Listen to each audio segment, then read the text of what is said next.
Millionaire rescued abandoned. Baby with 3 months left. How love changed everything.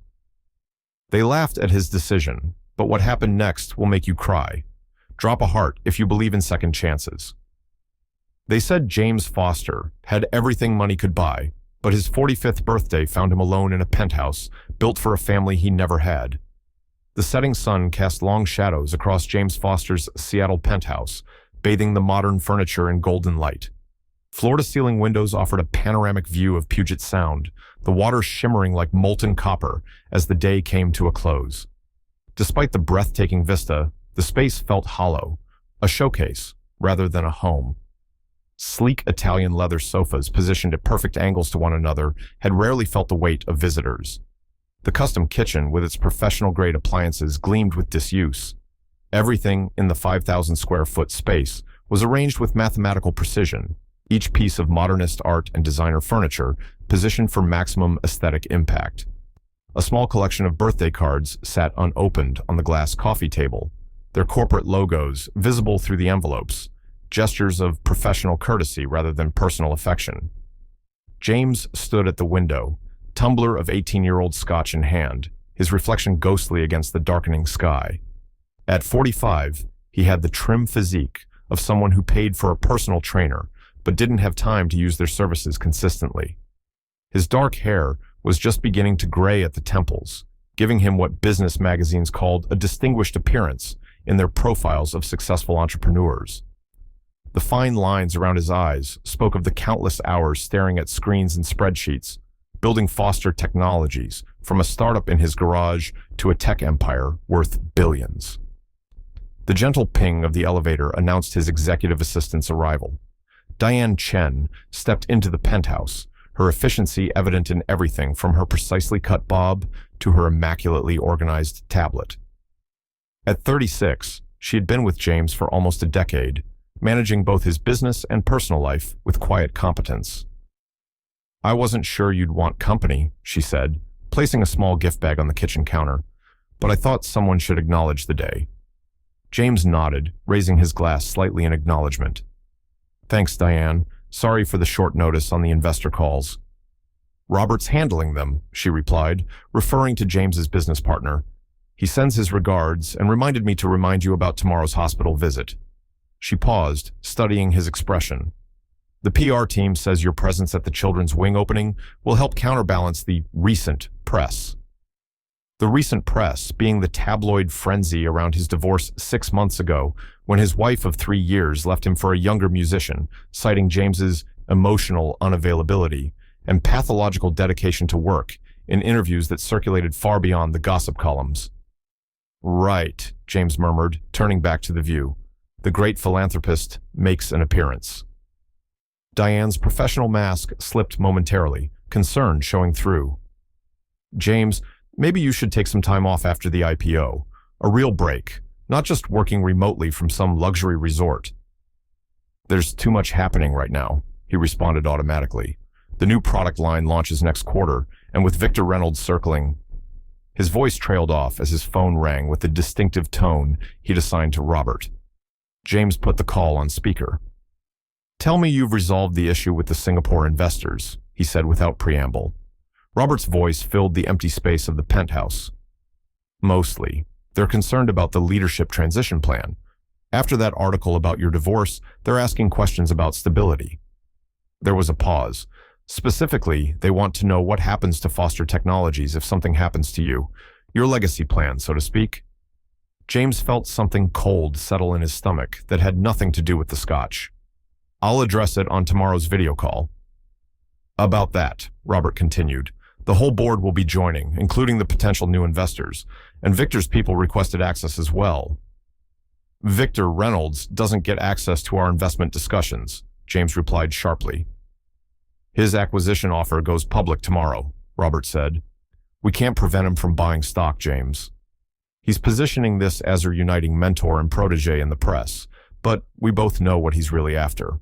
After ending the call, James set his empty glass down and wandered through the silent penthouse. The space that real estate magazines had once featured as Seattle's ultimate bachelor paradise felt more like a museum, beautiful, untouchable, and devoid of life. He paused at his office doorway, taking in the wall of accomplishments. Foster Technologies' first product launch, the cover of Wired magazine declaring him the next tech titan, awards for innovation, the photo of him ringing the bell at their initial public offering. What was conspicuously missing were photographs of family holidays, children's drawings, or any evidence of a life built beyond business success. The next morning, James sat at the head of his virtual conference table, facing the expectant faces of board members, investors, and financial analysts. He delivered his usual polished presentation on growth projections and market expansion until an investor from Singapore leaned forward. Mr. Foster, given recent personal developments and Mr. Reynolds' interest in your company, we're interested in your vision beyond quarterly projections. What legacy are you building? What happens to Foster Technologies in the next generation? The question hung in the air. For the first time in his career, James Foster, known for his quick thinking and articulate responses, found himself speechless. The truth was devastating in its simplicity. There was no next generation, no children to inherit his vision, no personal legacy beyond stock valuations and product innovations. "I'll address succession planning in our next meeting," he finally said, his professional mask firmly in place, even as something inside him crumbled. That evening, James stood in his bathroom, staring at his reflection as he mechanically knotted his tie for the hospital appearance. The face looking back at him was successful by every conventional measure and utterly alone by the same standards.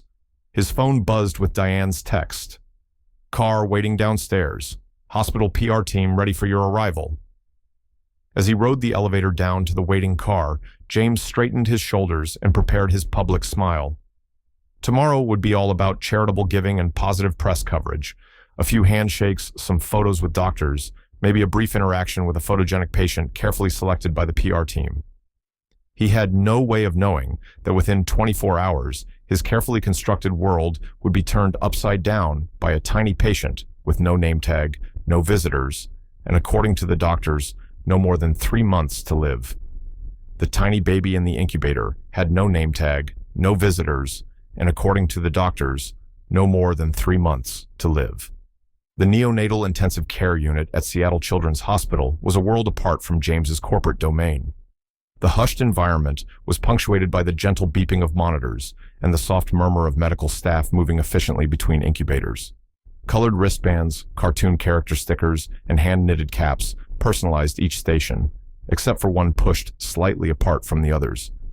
James shifted uncomfortably as the PR director led him through the newly renovated wing that Foster Technologies had partially funded.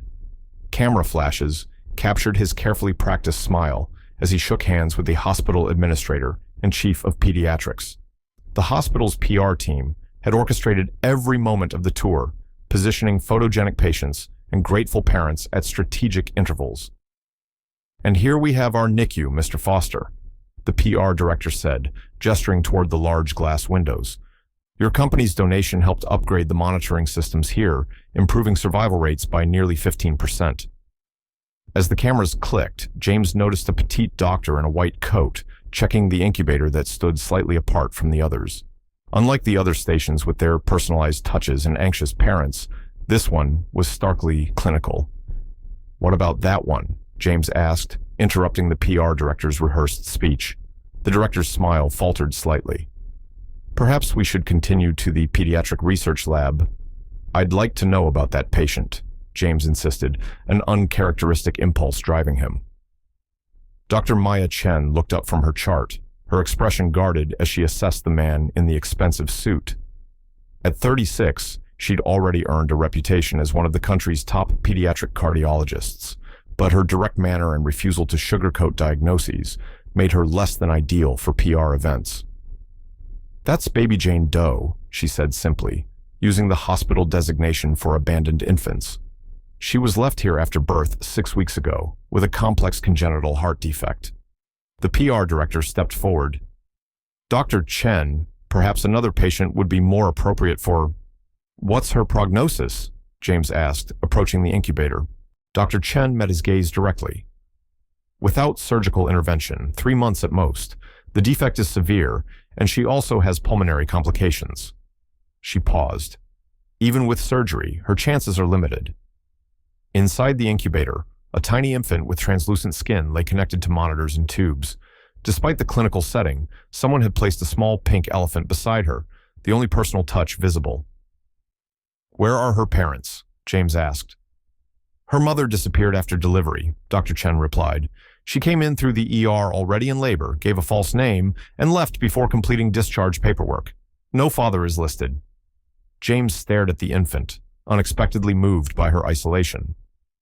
"So she's alone?" "The nurses take special care of her," Dr. Chen said, her professional tone softening slightly.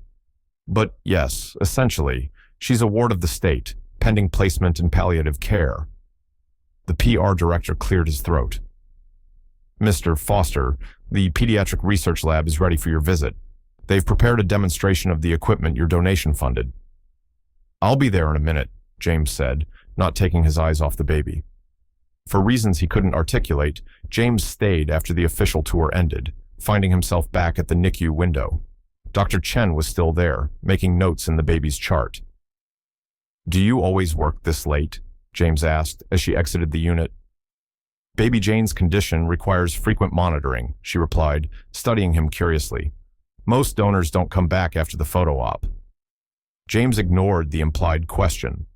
"You called it palliative care earlier. That means end-of-life care," Dr. Chen confirmed. "She'll be transferred to a specialized facility that makes her comfortable until—" She didn't finish the sentence. "Has anyone applied to foster her, even temporarily?" James found himself asking. Dr. Chen's expression revealed her surprise. "Foster? Mr. Foster, this isn't a healthy infant waiting for adoption. She requires round-the-clock specialized medical attention. Her condition is terminal without intervention, and even with surgery, her chances are—" She paused, choosing her words carefully. "Not good." "But if someone wanted to, theoretically," James persisted, "if someone had the resources for private nursing, equipment, whatever she needs—" "Theoretically, it's possible, Doctor," Chen acknowledged, "but practically, terminally ill infants rarely find placement, especially those requiring intensive medical support." She studied his face. "Why are you asking these questions, Mr. Foster?" Before James could answer, a soft alarm sounded from Baby Jane's monitors. Dr. Chen immediately returned to the NICU, moving with practiced efficiency to check the infant's vitals. James watched through the window as she adjusted equipment and soothed the baby with a gentle touch to her tiny hand. When Dr. Chen emerged again, her expression was professionally neutral, but James detected concern in her eyes. "Is she okay?" he asked. "For now, Doctor," Chen replied. "Her oxygen saturation dropped, but we've stabilized her." She paused. "Mr. Foster, I appreciate your concern, but this isn't a corporate project with a guaranteed return on investment. This is a very sick child with a difficult road ahead." "I understand that," James said, surprising himself with his certainty. "How would someone start the process?" "To foster her, I mean." Dr. Chen's professional composure slipped, revealing genuine astonishment. "You're not seriously considering—" "I'm asking about the process," James insisted. "After a long moment, Doctor." Chen handed him her card. "Call my office tomorrow if you're still interested. I'll connect you with social services." Her tone made it clear she expected he would reconsider after a night's sleep. As James turned to leave, he paused. "Does she have a name? Besides Jane Doe?" Dr. Chen shook her head. "The nurses call her Emma. It's not official, just something more personal than Baby Jane." "Emma," James repeated softly, looking once more at the tiny fighter surrounded by machines, but utterly alone in the world. Something shifted inside him, a feeling so unfamiliar he almost didn't recognize it. It was purpose. The boardroom fell silent when James Foster announced he was going to foster a dying baby, the same silence that follows a career-ending mistake. Foster Technologies' headquarters occupied the top 10 floors of a gleaming skyscraper in downtown Seattle, the company logo illuminated against the skyline. The 30th floor boardroom exemplified corporate luxury, with its handcrafted walnut table, ergonomic chairs, and floor-to-ceiling windows showcasing panoramic views of the city and Puget Sound beyond. James stood at the head of the table, facing the stunned expressions of his executive team. Robert Chen, his business partner and CFO since the company's founding, sat to his immediate right, his usually composed face betraying disbelief. Lisa Watkins, the company's chief legal counsel, was already making rapid notes on her tablet, her expression grave. The remaining board members and senior executives exchanged glances that ranged from concern to outright alarm. On the large screen at the end of the room, Victor Reynolds observed the proceedings with barely concealed interest, his silver hair and practiced smile projecting the confidence of someone who sensed an opportunity. Though approaching 70, Victor remained a formidable presence in the tech industry, having mentored James early in his career before their relationship soured over intellectual property disputes. "I'm sorry." Robert finally broke the silence. "You're doing what?" "Fostering a child," James repeated calmly, though his heart was racing. "A baby girl named Emma. She's currently at Seattle Children's Hospital." "This is unexpected," Lisa said carefully. "Perhaps we should discuss this privately after the meeting." "No," James said firmly. "This decision will affect my schedule and availability in the coming months. The leadership team needs to be aware." Victor leaned forward in his video frame.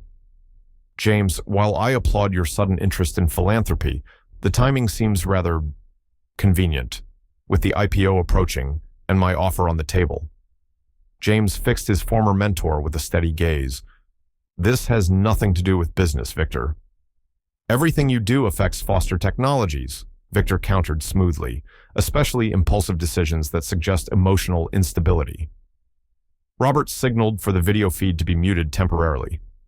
"James, what the hell? You can't spring something like this on us without warning." He lowered his voice. "Is this about the divorce? Some kind of midlife crisis?"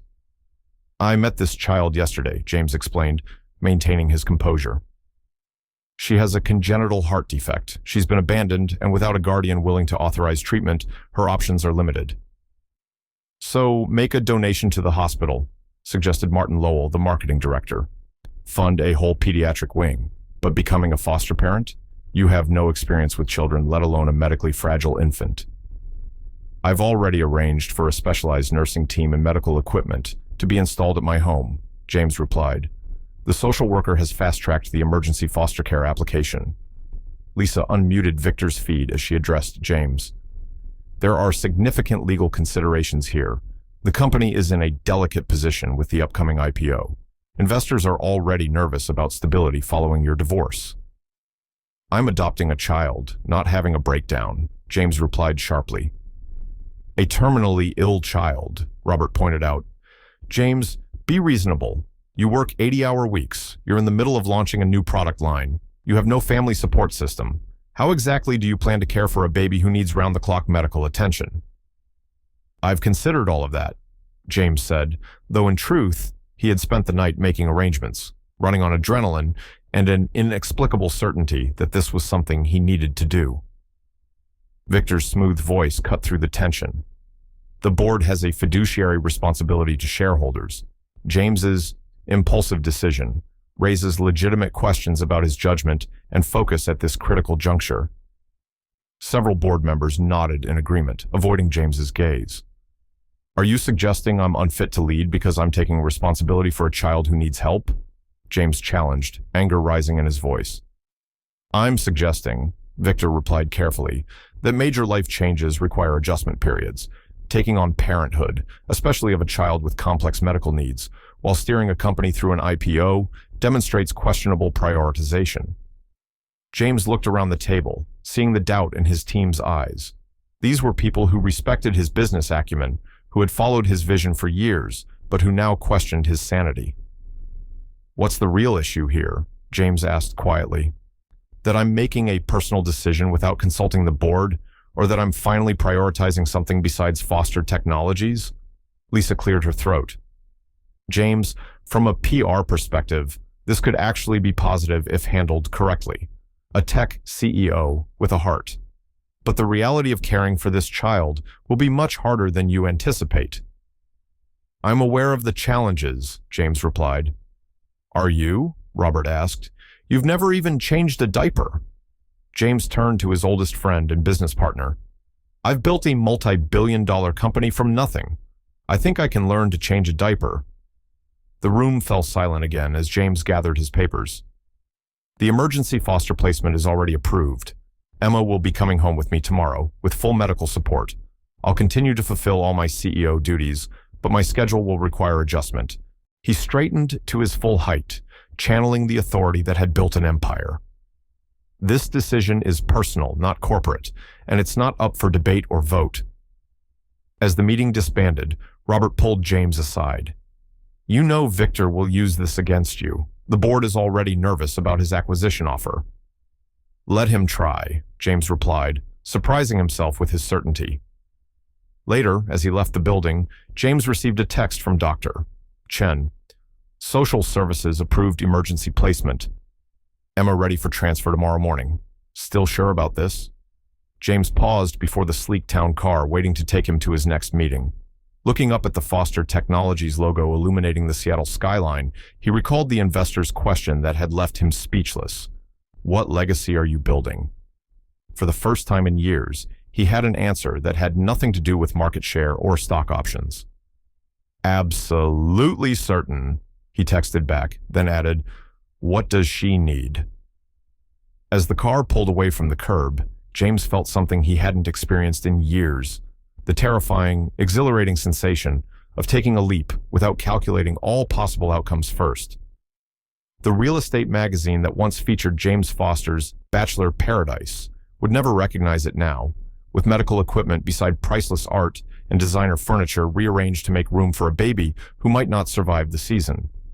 The transformation of James's penthouse happened with startling speed. His home office, once a shrine to minimalist design with its glass desk and ergonomic chair, had been converted into a high-tech nursery. The abstract paintings that once adorned the walls had been replaced with gentle pastel colors. A state-of-the-art medical crib now occupied the center of the room, surrounded by monitoring equipment that rivaled the hospital's NICU. James stood in the doorway, watching as the medical equipment technicians calibrated the last of the machines. In the adjacent room, a nursing team was reviewing protocols and medication schedules. His interior designer hovered nearby, clearly distressed by the functional changes overriding her carefully curated aesthetic. "Mr. Foster," she began hesitantly, "perhaps we could relocate some of the medical equipment to maintain the visual flow of the space?" Before James could respond, the night nurse, a no-nonsense woman in her 50s named Margaret, interjected, "These machines need to be exactly where they are for Emma's care. Aesthetics are secondary." The designer retreated, muttering about resale value and design integrity.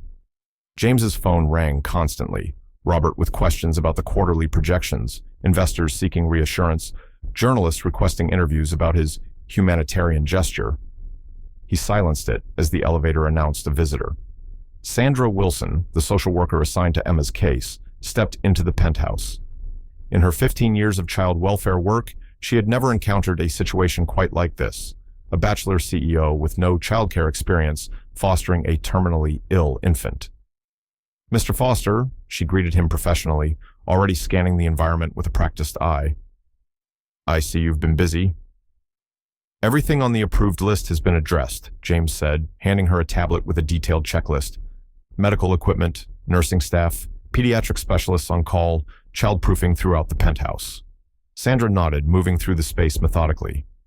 "And your work arrangements?" "I've restructured my schedule to work primarily from home for the next month. After that, I'll split time between the office and here, with the nursing team present when I'm away." Sandra made notes as she inspected the nursery. "And at night?" "I'll be here," James replied firmly. "The night nurse will handle medical care, but I want to be available." Sandra's expression remained neutral, but James detected skepticism in her eyes, the same look he'd seen in the boardroom, from Dr. Chen, from everyone who'd heard his plan. No one believed a workaholic bachelor CEO could or would prioritize a dying child's needs. The elevator pinged again. This time, it was Dr. Chen, accompanied by 2 nurses and a portable incubator. James felt his heart rate accelerate at the sight of the tiny bundle inside.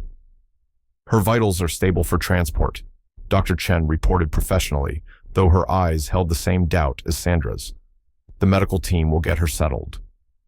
As the medical personnel transferred Emma to her new environment, James watched from a careful distance, suddenly overwhelmed by the reality of what he'd undertaken.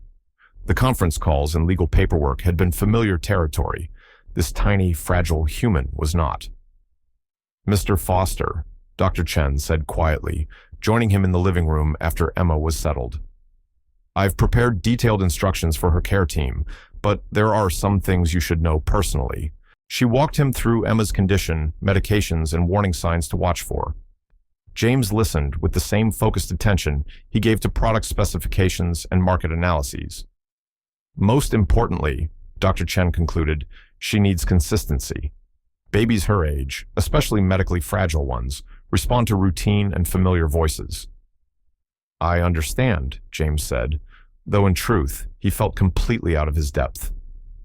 After Dr. Chen and Sandra left, both with promises of frequent check-ins, James found himself alone with Emma and Margaret, the night nurse. The penthouse, usually so quiet, now hummed with the gentle beeps of monitoring equipment. "Would you like to hold her, Mr. Foster?" Margaret asked, surprising him.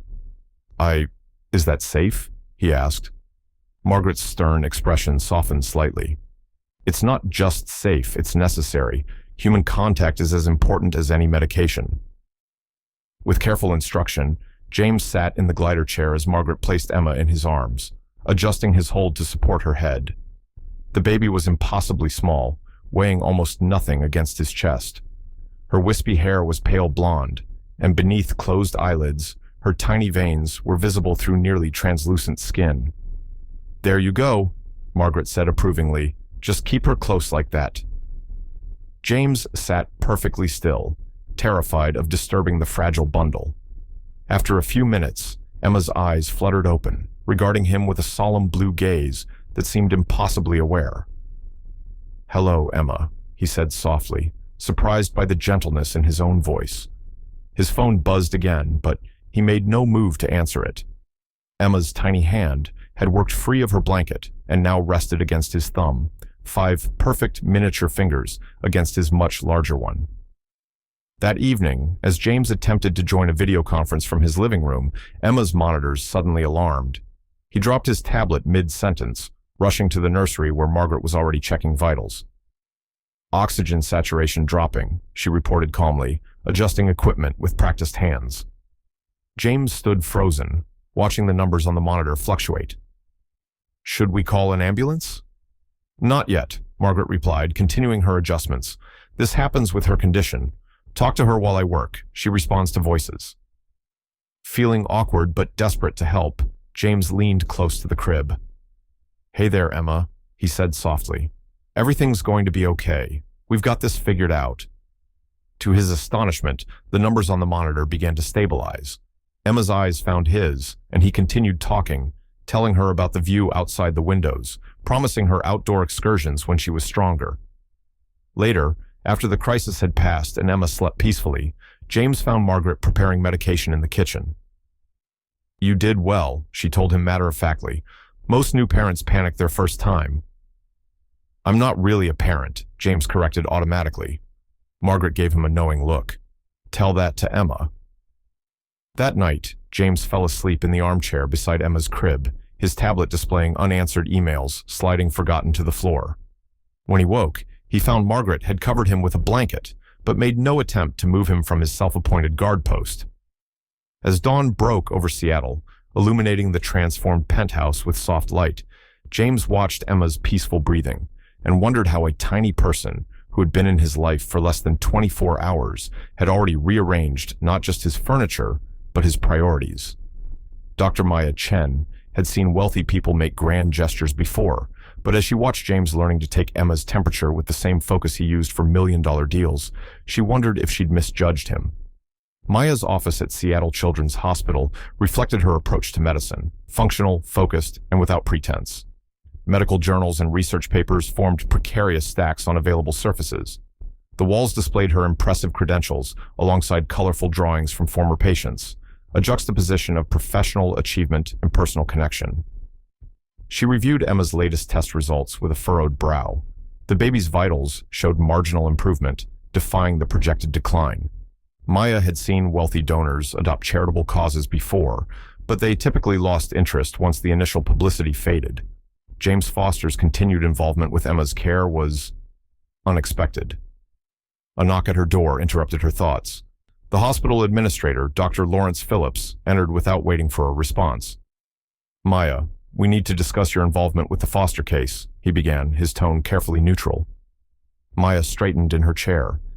"Emma is my patient. I'm monitoring her care." "Through daily home visits and constant consultation," Phillips noted, "your time might be better allocated to patients with more promising outcomes." Maya's expression hardened. "Are you suggesting I prioritize patients based on their survival odds?" "I'm suggesting," Phillips replied carefully, "that your extraordinary attention to this case might be influenced by the profile of her foster parent. The board has concerns about the appearance of preferential treatment." "My treatment decisions are based on medical factors, not financial ones," Maya replied coldly. Phillips sighed. "Just be careful. Foster Technologies is a major donor, and this situation has unusual optics." After he left, Maya gathered her materials for her daily visit to the penthouse, trying to ignore his implications. James Foster's wealth had nothing to do with her attention to Emma's case. The baby's unusual response to treatment was the driving factor, nothing more. When Maya arrived at the penthouse, she found a different scene than she'd expected. James sat in the glider chair, holding Emma while reviewing documents on a tablet propped beside him.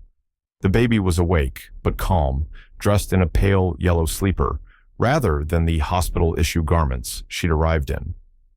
"Dr. Chen," James greeted her, looking up from his work.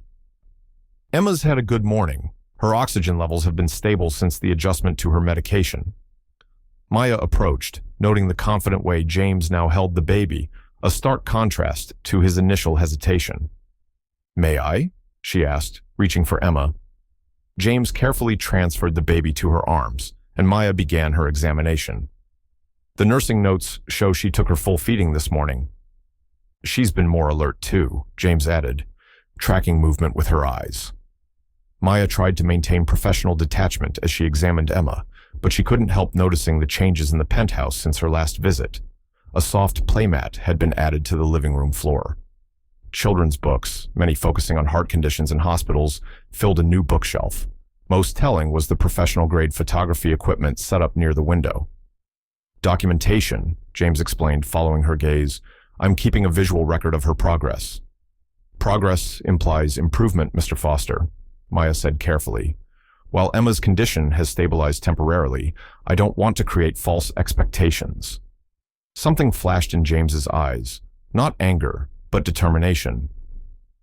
"Every day she defies those expectations is progress, Dr. Chen."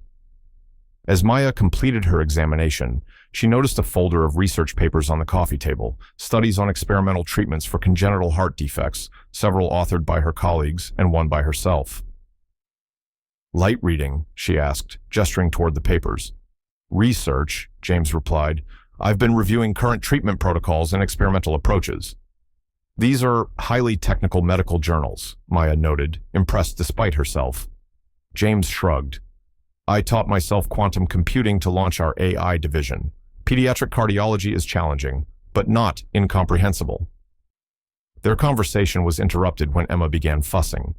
With surprising ease, James prepared a bottle and resumed his seat in the glider. "Would you like to feed her?" he offered. Maya hesitated, professional boundaries warring with her genuine concern for Emma. Eventually, she accepted the bottle and the baby, settling into the chair James vacated. "The night nurse says she responds well to voices," James commented, watching the doctor cradle his foster daughter. "I've been reading financial reports to her. Probably not age-appropriate, but the rhythm seems to soothe her." Maya smiled despite herself. "Bedtime stories about stock options." "Today was quarterly projections," James admitted with a small smile. "Tomorrow we tackle market expansion." As Emma drank contentedly, Maya found herself relaxing into the moment. "There are better options. Children's books, lullabies." "I downloaded some audiobooks," James admitted, "but my singing voice would definitely violate medical ethics. Cruel and unusual punishment." The unexpected humor caught Maya off guard, making her reassess the stern CEO she thought she'd understood. Their conversation shifted to Emma's care plan, with James asking pointed, intelligent questions that revealed how thoroughly he'd studied her condition. His analytical approach reminded Maya that this was a man who built his fortune solving complex problems. "There's something I've been meaning to ask," James said as Maya prepared to leave. "Your research paper on vascular regeneration in pediatric patients. The approach seemed promising, but there's been no follow-up study." Maya tensed. "How did you know there was no follow-up?" "I searched the medical databases," James replied. "Your initial results warranted continued investigation, yet the project apparently stopped." "Funding priorities shifted," Maya said carefully, unsure how much to reveal. "The hospital board declined to continue supporting the research," James guessed, reading her expression. "It was considered too experimental with insufficient probability of successful outcomes," Maya admitted, frustration coloring her voice. "The resources were redirected to more established treatments." "Even though your preliminary results showed promise for cases exactly like Emma's," James pressed. The statement hung between them, an unspoken question taking shape. Maya hesitated, acutely aware of the ethical line she was approaching. "Theoretical promise," she clarified. "Without continued research, we can't know if the approach would work." "What would it take to continue that research?" James asked directly. "Mr. Foster," Maya said, professional caution reasserting itself. "If you're suggesting what I think you are, there are serious ethical considerations. Private funding for research that might benefit your foster child creates conflicts of interest." "I'm asking about continuing promising medical research," James countered. "Research that could potentially help many children, including Emma." Maya gathered her belongings, needing time to think. "That's a conversation that would involve research ethics committees, hospital administration, and careful consideration of boundaries." As she prepared to leave, she found herself pausing at the door. Hypothetically, the next phase would require specialized equipment, a dedicated research team, and clinical trial protocols. She met his gaze directly. "None of which I have access to currently." "Hypothetically," James replied carefully, "those sound like solvable problems." Maya left a research paper on the side table, the one detailing the experimental approach that had shown promise in cases similar to Emma's. Whether it was an accidental oversight or a deliberate invitation wasn't entirely clear, even to her. The doctors had said Emma wouldn't live to see the changing leaves, but on the day she smiled for the first time, James took a picture of her against the autumn colors outside the window. Emma's nursery had evolved from a clinical space into something warm and personal. The stark medical equipment remained essential, but now shared space with stuffed animals, colorful mobiles, and framed photographs documenting each small victory. Emma's first full bottle, her first day without oxygen assistance for an hour, her strong grip on James's finger. James sat in the glider chair, holding Emma as golden afternoon light streamed through the windows. At 3 months old, she remained delicate, but had gained weight steadily. Her once translucent skin had taken on a healthier glow, and wispy blonde hair now covered her head. The medical monitors that had once dominated the room still beeped softly, but their alarms triggered less frequently. 3 months, James murmured to her. "The doctors said you wouldn't make it this far, but here you are, proving everyone wrong." Emma gazed up at him with solemn blue eyes that seemed to understand far more than they should. James had grown accustomed to these one-sided conversations, filling the penthouse with words where silence had once reigned. He told Emma about his meetings, explained market trends as he rocked her to sleep, and narrated the changing seasons visible through the floor-to-ceiling windows. The elevator announced Maya's arrival for her thrice-weekly checkup.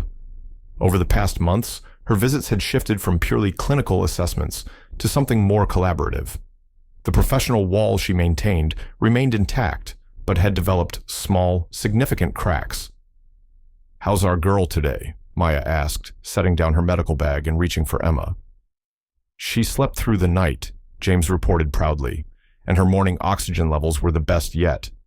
Maya's examination was thorough, but gentle. "The modified treatment protocol is showing results," she confirmed, her professional tone not quite masking her pleasure. "Her heart function has improved by another 4%. The modified treatment protocol was their careful term for the experimental approach they'd implemented after weeks of discussion, ethics committee reviews, and careful documentation. James had established a research foundation to fund Maya's continued work, with strict governance to address conflict of interest concerns. The latest lab results from the research trial are promising, Maya added, referring to the broader study now running parallel to Emma's treatment. 2 other infants with similar conditions are showing improvement. James nodded, watching as Maya cradled Emma with the same tender competence she brought to all aspects of her work. These moments, when the doctor's professional mask slipped to reveal genuine affection for Emma, had become increasingly frequent. Their conversation was interrupted by James's phone. Robert's name flashed on the screen, marked urgent. "I need to take this," James apologized, passing Emma back to Maya. In his home office, James activated the privacy glass before answering. "What's happening?" "Victor's made his move," Robert said without preamble. "He's called for a special shareholder meeting to discuss leadership transition. The board just received formal notice." James had been expecting this. Victor Reynolds had been systematically acquiring Foster Technologies stock while publicly questioning James's commitment to the company. "What's the pretext?" James asked, his voice calm despite the surge of adrenaline. "Concerns about leadership focus and stability," Robert replied. "He's circulating quarterly data showing project delays coinciding with your reduced office presence." "The projects were delayed before Emma," James pointed out. "Facts aren't the point," Robert sighed. "Perception is. The media narrative is gaining traction. The once focused CEO, distracted by his humanitarian project. That's how they're referring to Emma, by the way." James clenched his jaw. "When's the meeting?" 2 weeks. Victor's representatives are requesting in-person attendance from all major shareholders and board members. "Schedule it," James said firmly. "And Robert?" "Prepare the presentation on the medical technology division." The medical technology division had begun as a cover for James's funding of Maya's research, but had evolved into a legitimate business opportunity as the research showed promise, a strategic pivot that served both Emma and the company. When James returned to the nursery, he found Maya by the window, holding Emma up to see the autumn foliage in the park across the street. The baby's face was animated as she took in the vibrant colors. "Everything okay?" Maya asked, noting his expression. "Business challenges," James said dismissively, not wanting to disrupt the peaceful moment. Maya studied him with the same perceptive gaze she used for medical assessments. "Victor Reynolds?" James nodded, surprised by her awareness of his corporate struggles. "I read the business news," she explained, "especially when it involves my research funder and Emma's foster father." As Maya returned Emma to his arms, the baby looked up at James and did something extraordinary. She smiled. Not the reflexive grimaces newborns sometimes make, but a genuine, responding smile that transformed her tiny face. "Maya," James exclaimed, "did you see that?" Maya leaned closer, and as if on cue, Emma smiled again, her eyes crinkling at the corners. "That's a real social smile," Maya confirmed, her clinical tone giving way to genuine delight. "Her first." James reached for his camera, positioning Emma against the backdrop of colorful autumn trees visible through the window. The resulting image captured something the medical charts and progress notes couldn't. A thriving baby who was defying every prognosis, smiling at the world that had expected her to leave it months ago. As Maya prepared to leave, James caught her watching him with an unreadable expression. "What?" he asked. 3 months ago, I thought this was a publicity stunt," she admitted. "A wealthy man playing savior." "And now?" James asked. Maya glanced at Emma, now sleeping peacefully in her crib. "Now, I think I underestimated both of you." After she left, James settled at his desk, Emma's monitor close by, to prepare for the coming corporate battle. His phone buzzed with an urgent alert from Foster Technologies' PR department. A financial blog had published an article titled "Foster's Folly: How a CEO's Midlife Crisis Might Cost Shareholders Billions." James set the phone aside and looked toward the nursery where Emma slept. The corporate empire he'd spent his life building now seemed to exist in a separate universe from the quiet room where each breath, each smile, each day represented a victory more significant than any business deal. His computer chimed with a video call from Robert, ready to discuss defensive strategies against Victor's takeover attempt. As he connected, Emma's monitor lit up with an alert. Without hesitation, James told Robert, "I need 5 minutes," and went to check on his daughter first. The DNA test results sat unopened on James's desk for 3 days. Inside was either confirmation that Emma was a stranger who'd captured his heart, or proof that Victor's vendetta was more personal than anyone knew. Rain streaked the windows of the penthouse, casting a gray pall over James's home office. The space had gradually transformed over the past months, becoming a hybrid environment where corporate documents shared space with baby supplies. A playpen stood in the corner, filled with developmentally appropriate toys, selected with Maya's guidance. On the walls, company performance charts hung alongside Emma's growth charts. The manila envelope from the testing laboratory remained sealed, its presence like a ticking bomb. 3 days ago, a private investigator had delivered his report on Emma's background, including the bombshell possibility that her mother might be Melissa Reynolds, Victor's estranged daughter. James watched the rain, remembering the bitter falling out between Victor and Melissa 5 years earlier. The young woman had rejected her father's controlling influence, walking away from her trust fund to pursue an independent life. The business media had briefly feasted on the story before moving on to newer scandals. If the DNA results confirmed the connection, it would explain Victor's intensified interest in James's life since Emma's arrival. What remained unclear was whether Victor knew about Emma's existence and potential relation to him. The baby monitor on his desk showed Emma napping peacefully in her crib, oblivious to the storm clouds, both literal and figurative, gathering around her. At 5 months old, she had surpassed every medical expectation.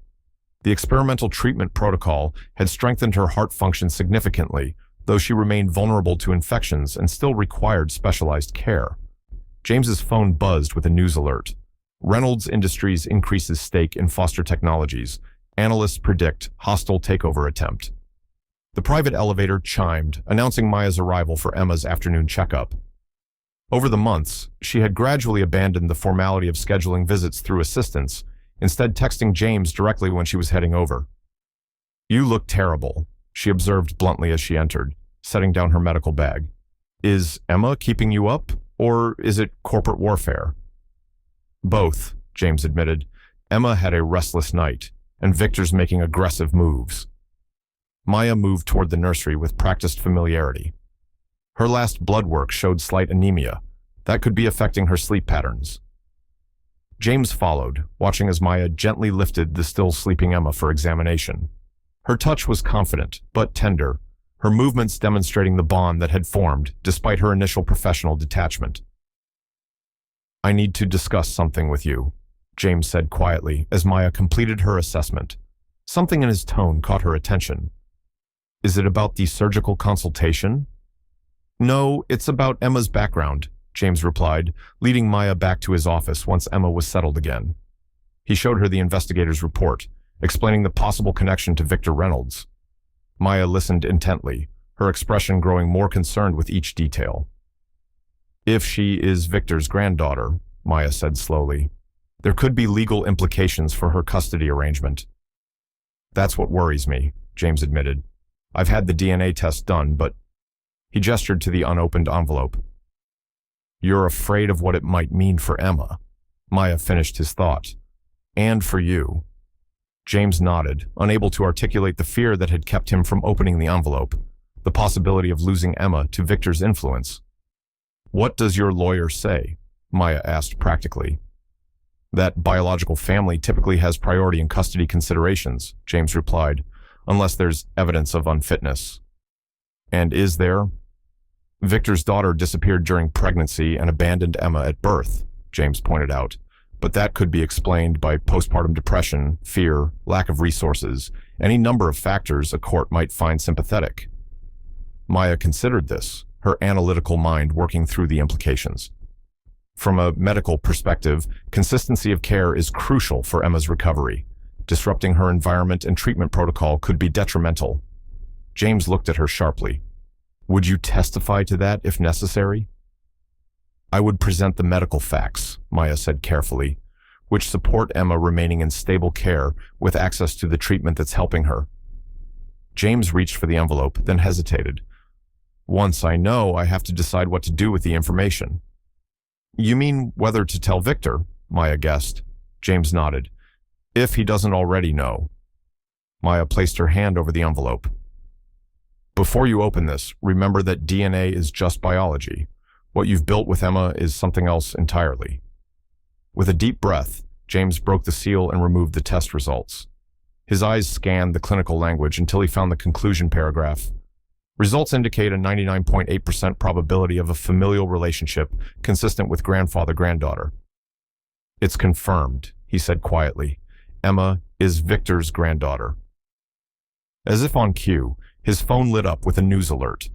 Victor Reynolds had just announced an accelerated timeline for his takeover bid, citing leadership instability at Foster Technologies. The two battles in James's life, corporate and personal, had just collided with devastating potential. The woman who had abandoned Emma in the hospital now sat across from James at his dining table with the power to take away the child who had become his reason for living. James's dining area, once used only for business dinners, had been transformed by Emma's presence. A high chair stood at one end of the polished table, and colorful placemats broke up the formal aesthetic. Outside, Seattle's skyline glittered in the evening light, the Foster Technologies logo visible on a distant building. Melissa Reynolds looked nothing like the society photographs James had seen from her debutante days. At 27, she had her father's sharp features softened by a vulnerability Victor would never show. Her blonde hair, the same shade as Emma's, was pulled back simply, and she wore no makeup or jewelry. Her hands fidgeted constantly with the sleeve of her worn sweater. Maya sat beside James, present as Emma's doctor, but clearly providing moral support as well. Across from them, beside Melissa, sat Tara Jenkins, the social worker who had replaced Sandra Wilson on Emma's case. "Thank you for coming," James began, his voice carefully neutral, despite the turmoil inside him. Melissa nodded, her eyes darting toward the nursery door. "Is she—" "Emma's sleeping," Maya supplied. "Her evening medication makes her drowsy." An uncomfortable silence fell. James had spent his career negotiating high-stakes deals, yet this conversation, with its power to reshape his entire life, left him struggling for words. "I should explain," Melissa finally said, her voice barely above a whisper, "why I left her." James nodded, forcing himself to remain calm. "I found out I was pregnant after a brief relationship," she began. "When I realized the baby had health problems, I panicked. I'd been on my own since leaving my father's house. No health insurance, working 2 jobs, barely making rent." She drew a shaky breath. "The doctors said she wouldn't survive long after birth, that her heart couldn't sustain her. I thought leaving her at the hospital was the kindest option. They would make her comfortable, give her peace in her final days." "Instead of calling your father for help?" James asked, unable to keep an edge from his voice. Melissa's eyes flashed with a glimpse of steel beneath her fragile exterior. "You know my father. Do you really need to ask that question?" James acknowledged her point with a slight nod. "Victor cut me off completely when I left," Melissa continued. "Said I'd either live by his rules or not at all. I chose not at all." "And the baby's father?" Maya asked gently. "A musician I was seeing. He disappeared when I told him about the pregnancy." Melissa looked down. "I never told him about the heart condition." Tara, the social worker, cleared her throat. "Ms. Reynolds has legal rights as Emma's biological mother. While abandonment is a serious matter, her current willingness to be involved changes the situation." James felt his chest tighten. "And what situation is that exactly?" "Emma is thriving under the current arrangement. The experimental treatment is working. Disrupting her care now could set back months of progress." "I'm not asking to take her away," Melissa said quietly, surprising everyone. "Not immediately, anyway." James looked at her sharply. "What are you asking for?" "A chance to know my daughter," Melissa replied. "To be part of her life. Maybe eventually shared custody, if that's possible." She hesitated. "I've been getting help. Therapy, steady job, apartment instead of room rentals. I want to do right by her." "And your father?" James asked. "Does Victor know about Emma?"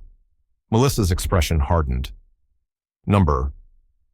And I'd prefer to keep it that way, at least for now. That might be difficult, James admitted, explaining Victor's takeover attempt and the likelihood he'd discover the connection soon. My father sees people as possessions, Melissa said bitterly. If he learns Emma is his granddaughter, he'll try to control her life the way he controlled mine. James studied the young woman across from him, seeing both the vulnerability that had led to her abandoning Emma and the determination that had helped her survive without her family's resources. Would you like to see her? He offered unexpectedly. Melissa's eyes widened. Could I?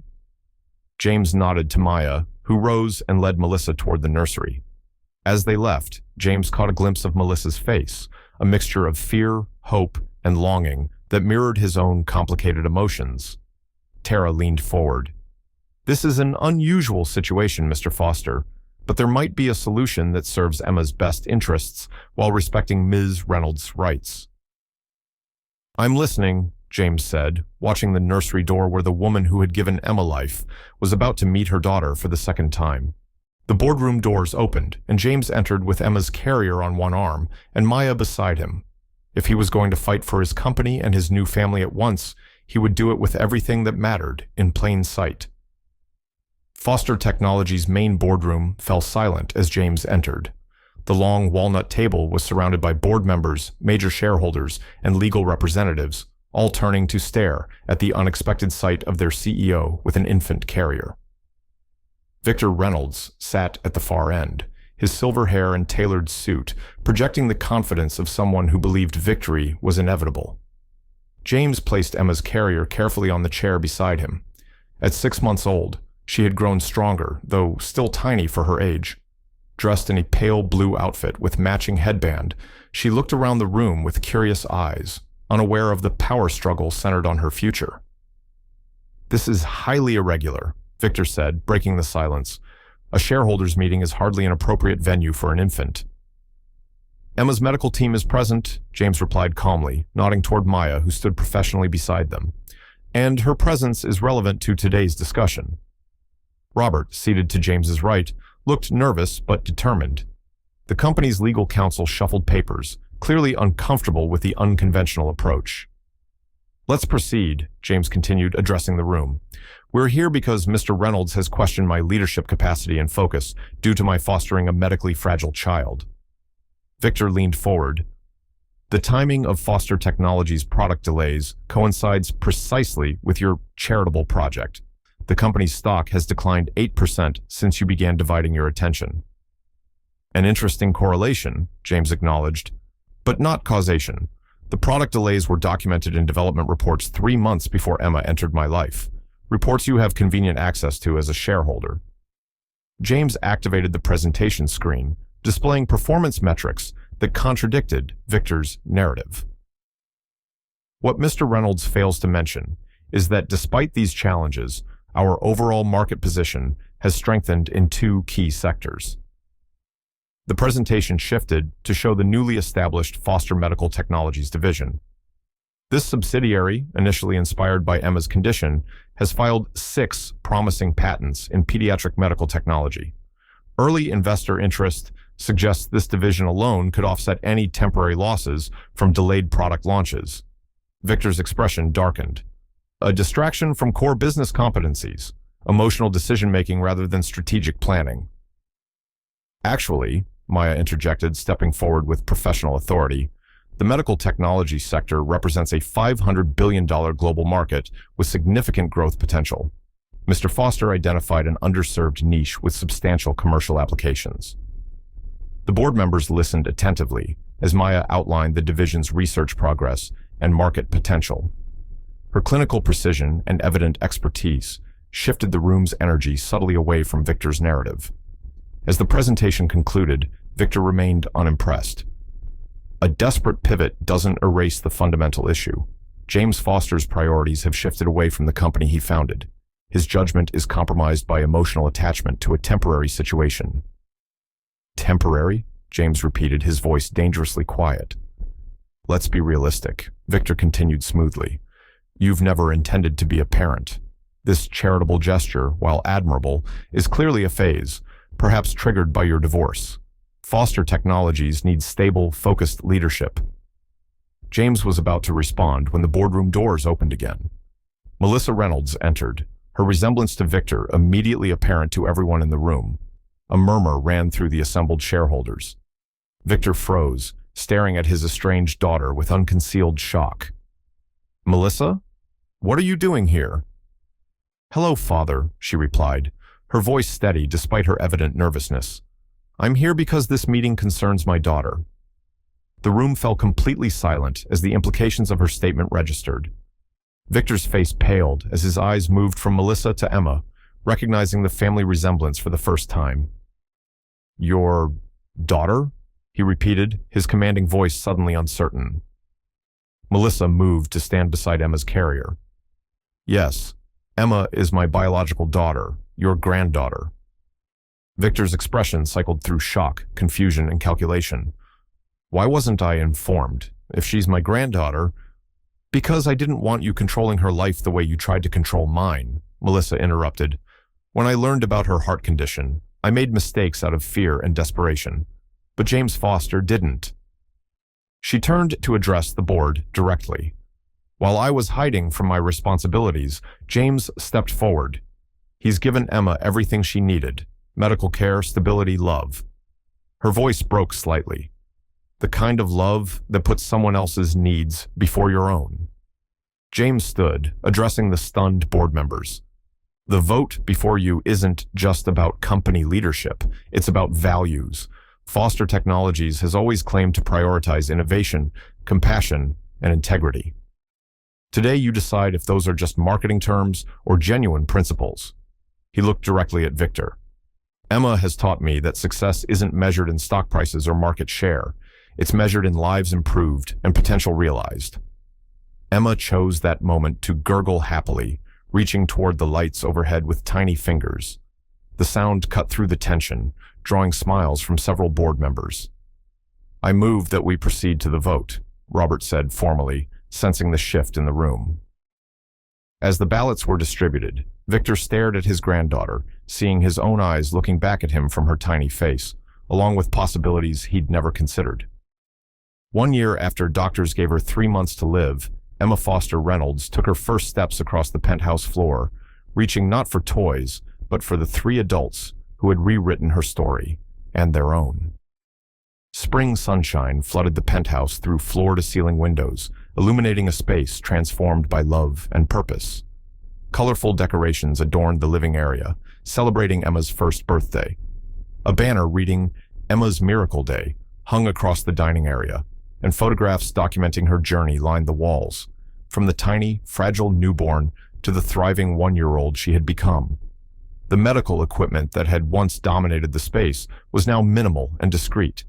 Emma's monitoring had been reduced to routine checks rather than constant surveillance, though Maya still maintained a careful treatment protocol.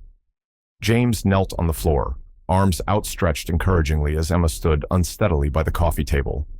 At 12 months old, she remained small for her age, but had defied every medical prediction. Her blonde hair had grown into soft curls, and her blue eyes sparkled with determination as she concentrated on the monumental task before her. "Come on, sweetheart," James encouraged softly. "You can do it." Maya knelt a few feet away, her professional demeanor long since blended with genuine affection. "Just a few steps, Emma. Show us what you've been practicing." Melissa completed the triangle, positioned where Emma could see all 3 of the adults who had become her family. The arrangement they had forged, unusual but effective, had evolved over months of negotiation, compromise, and shared purpose. With a look of intense concentration, Emma released her grip on the coffee table. For a moment she wobbled precariously, then took one determined step forward, then another, and another. James held his breath as Emma tottered toward him, her tiny face alight with achievement. 3 steps from the table, she hesitated, then changed direction, moving toward Maya instead. The doctor's eyes filled with tears as Emma reached her, tumbling into her waiting arms with a delighted giggle. "Did you see that?" James exclaimed, his voice thick with emotion. "She walked." Maya hugged Emma close, her professional boundaries long since redefined by the child who had brought them all together. another milestone the textbooks said she'd never reach. Emma squirmed to be set down again, determined to repeat her achievement. This time she headed for Melissa, who watched with a mother's pride as her daughter navigated the short distance between them. The past year had transformed them all. James had successfully defended his leadership of Foster Technologies while establishing the medical division that now funded research helping dozens of children with conditions similar to Emma's. Melissa had rebuilt her life, completing a degree in child development while gradually increasing her role in Emma's care. And Maya had evolved from skeptical physician to passionate advocate, balancing her growing research prominence with her deep commitment to Emma's care. As their friends and chosen family gathered to celebrate Emma's birthday, James offered a toast. "2 second chances," he said, his gaze moving from Emma to Maya to Melissa, and to the family we found in each other. Later, after the celebration ended and Emma slept peacefully in her crib, monitored now by a regular baby monitor instead of medical equipment, James stood in the doorway watching her. Maya joined him, her hand finding his with the easy familiarity they had developed. "Some say money can't buy happiness," James reflected quietly, "but it bought me time with her, and time was all we needed for love to change everything." On the dresser, a framed photograph showed Emma at her baptism, held in Melissa's arms while James and Maya stood beside them, an unconventional family portrait that captured the journey they had taken together. Emma stirred in her sleep, her tiny hand clutching the small pink elephant that had accompanied her from those first days in the hospital. A fighter from the beginning, she had not only survived, but thrived, teaching those who loved her that the most valuable legacy isn't built in boardrooms, but in moments of courage, compassion, and unconditional love. Every child deserves a family who will fight for them. If this story touched your heart, tap the like button and subscribe for more inspiring true stories that will restore your faith in humanity.